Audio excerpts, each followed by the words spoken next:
इससे टोल भी नहीं है। अच्छा अच्छा वही लिए आपको किसी को कुछ देना नहीं है। चलो सब आदमी को आप बोले दीजिए।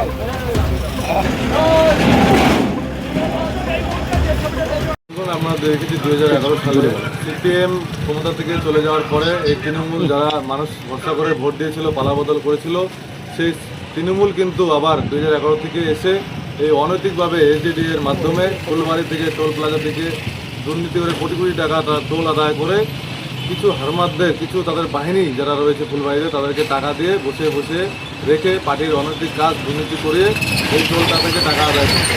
সেটাই আমরা কালকে রাজ্যে পালা বদলের পর বিজেপি আসার পর আমরা যেহেতু সেটা বন্ধ করে দিয়েছি। দেখুন একটা গাড়িতে বড় গাড়ি থেকে প্রায় 400-500 করে নেওয়া হতো, রোজ 2000 থেকে 3000 গাড়ি যেত, ঠিক আছে। আপনারা বুঝতেই পারছেন প্রায় লাখ লাখ টাকা রোজ কালেকশন হতো। এই টাকা একদম ডাইরেক্ট অফিসের ম্যানেজার কাছে যেত, আমাদের কাছে খবর ছিল এবং কিছু টাকা লোকাল যারা তৃণমূলে রয়েছে তাদেরকে দেওয়া হতো, তাদেরকে অনৈতিক কাজকর্ম করানো হতো। সেটাই আমরা টোল মুক্ত করে দিলাম। গাড়ি চালকদের সেটাই বললাম যে বিজেপি সরকার এসেছে, সবাইকে ধন্যবাদ।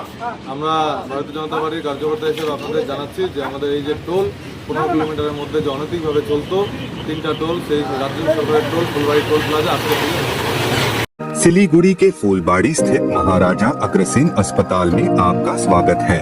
80 से अधिक समर्पित डॉक्टरों और कर्मचारियों की एक टीम के नेतृत्व में 300 से अधिक पेशेवरों की एक नर्सिंग टीम द्वारा समर्थित हम प्रत्येक रोगी को निकट रूप से देखभाल और व्यक्तिगत ध्यान प्रदान करने के लिए प्रतिबद्ध हैं।